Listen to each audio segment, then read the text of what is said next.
Hello అండి, మళ్ళీ వచ్చేసింది మీ చందమామ ఇంకొక చందమామ కథతో. ఈరోజు మనం చెప్పుకునే ఆ చందమామ కథ పేరేంటంటే పిరికి పిశాచం.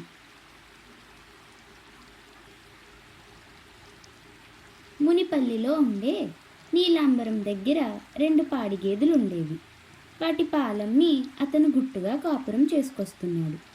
అయితే ఆ వర్షాకాలం ఏదో జబ్బు చేసి 2 గేదెలు ఒకే రోజున చచ్చిపోయాయి. నీలాంబరం కుప్పకూలిపోయాడు. వేరే ఆధారం లేక అతను ఊళ్ళో దొరికిన చోట్ల అప్పులు చేశాడు. క్రమంగా అప్పుల వాళ్ళ బాధ ఎక్కువయింది. ఒకనాటి రాత్రి పిల్లలు నిద్రపోయాక నీలాంబరం భార్యతో, నేను ఈ రాత్రే ఎవరికీ చెప్పకుండా పట్నం వెళ్ళిపోతాను. పెళ్లినాటి ఉంగరం, మురుగులు అమ్మి ఏదైనా వ్యాపారం ప్రారంభించి ఈ ఊళ్ళో అప్పులు తీర్చగలిగిన నాడే తిరిగి వస్తాను. నేను వచ్చేదాకా నువ్వు మెడలోని పుస్తెలు అమ్మి ఏ ఇళ్లలోనైనా పని చేసుకుంటూ పిల్లల్ని సాకు అన్నాడు దిగులుగా. అతని భార్య కనకం కళ్ళనీళ్లు పెట్టుకొని, నువ్వు లేకుండా ఈ ఊళ్ళో క్షణం సేపు ఉండలేను అంది. అలా అనకు, పట్నంలో స్థిరపడేదాకా మిమ్మల్ని ఇక్కడ ఉంచక తప్పదు అన్నాడు నీలాంబరం దిగులుగా.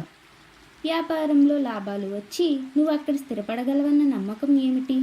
అనుభవం లేని నువ్వు అన్ని విధాలా నష్టపోతే ఏం చేస్తాం? నువ్వు వెళ్ళొద్దు అన్నది కనకం. ఈ మాటలకు నీలాంబరం విసుగ్గా, ఇలా నాకు పిరికి మందు నూరిపోస్తావా అన్నాడు. అంతలో వీధి తలుపునెవరో మెల్లిగా తట్టిన శబ్దం అయ్యింది. ఎవరు అంటూ వెళ్ళి నీలాంబరం తలుపు తీశాడు.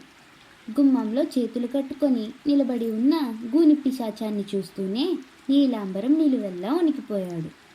జ్వరం మందు, దగ్గు మందు, తలనొప్పి మందులా ఈ పిరికి మందు పిరికితనం పోవడానికేనా అని అడిగింది గూని పిశాచం. నీలాంబరానికి గొంతు పెగలడం లేదు. అక్కడికొచ్చిన కనకం ధైర్యం తెచ్చుకొని, ఈ సంగతి కనుక్కోవడానికి అర్ధరాత్రి వచ్చి తలుపు తట్టాలా అని అడిగింది. గూని పిశాచం చేతులు జోడించి, అమ్మా తల్లి, నీకు పుణ్యం వస్తుంది. ఆ మందేదో నీ భర్తకు బదులు నాకు పోసి నా పిరికితనం పోగొట్టు. నా బతుకంతా భయంతో గడిచిపోతుంది. వల్లకాడు వదిలి ఊళ్ళోకి రావడం ఇదే మొదటిసారి. మిగతా పిశాచాలు వల్లకాడు పీకి పందిరేస్తాయి, ఊళ్ళ మీద పడి నానాగోలా చేస్తాయి. నాకు దీపాలు చూస్తే కళ్ళు బైర్లు కమ్ముతాయి, మనిషిని చూస్తే ఒకే గుండెదడ అంది. పిశాచం పిరికితనం సంగతి విని కనకం మరింత ధైర్యం తెచ్చుకొని వంటగదిలోకి వెళ్ళి అంతా పరీక్షగా చూసింది.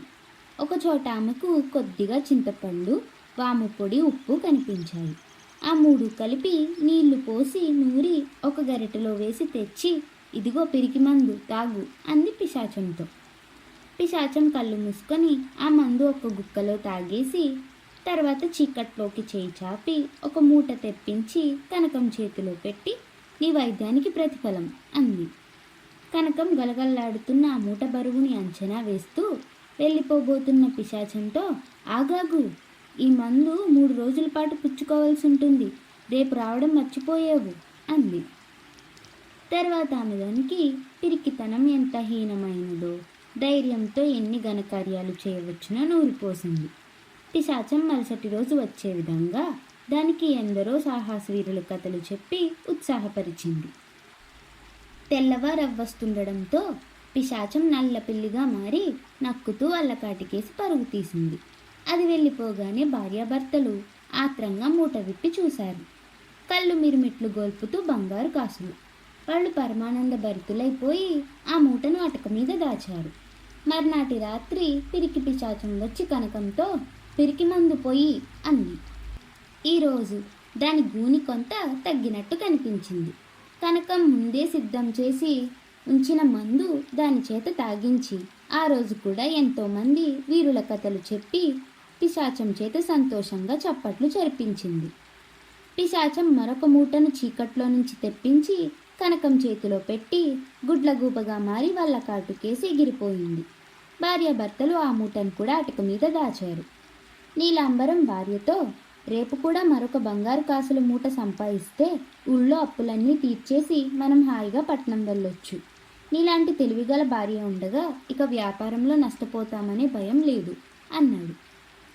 3వ రోజు రాత్రి పెద్ద కోలాహలంగా పిశాచం వచ్చి పిరికి మందు గరిటెడు తాగేసింది. ఈరోజు దాని గూని పూర్తిగా పోయింది. చూసావా, నీ గూని కూడా పిరికితనం వల్ల వచ్చిందే. నా ముందు పని చేశాక అది కూడా పోయింది అంది కనకం. తర్వాత ఆమె దానికేదో కథ చెప్పబోతుండగా పిశాచం, ఈ చచ్చు కబుర్లు వినే తీరిక నాకు లేదు. అవతల వల్లకాట్లో ఎంతో రచ్చ చేయవలసి ఉంది అంది వెళ్ళిపోబోతూ. కనకం దాన్ని ఆపుతూ, ఈ పూట మూట మాట మరిచావా అని అడిగింది. ఆ మాటలకు పిశాచం కల్లెర్ర చేసి, నన్నే అడ్డగిస్తావా, ఎంత ధైర్యం నీకు అంటూ నాలుగు పొడవుగా చాచి అటక మీద భార్యాభర్తలు దాచిన 2 మూటలు మింగి రాబందులా మారి రెక్కలు టపటపలాడిస్తూ వాళ్ళ కాటికేసి ఎగిరిపోయింది. ఇది చూసి నీలాంబరం పెద్దగా కేకపెట్టి మూర్ఛపోయాడు. కనకం అతడి ముఖాన చన్నీళ్లు చిలకరిస్తూ, పిశాచానికి తానిచ్చిన మందులో విశేషం ఏమీ లేకపోయినా దానికి మందు మీద ఉన్న నమ్మకం తాను చెప్పిన సాహసవీరుల కథల ఉత్తేజం కలిగించి పిరికితనం పోయేలా చేశాయని గ్రహించింది. ఈ లోపల నీలాంబరం కేక విని ఇరుగు పొరుగు వాళ్ళు అక్కడికి వచ్చారు. చాలాసేపు ఉపచారాలు చేశాక నీలాంబరం కళ్ళు తెరిచి, కనకం, పిశాచం నీ పిరికి మందు తాగి ఎంత ధైర్యం, గుండె బలం తెచ్చుకుంది, అది మనకిచ్చిన డబ్బంతా ఎత్తుకుపోయినట్టే కదా అన్నాడు. వచ్చిన వాళ్లకు నీలాంబరం మాటలేమీ అర్థం కాలేదు.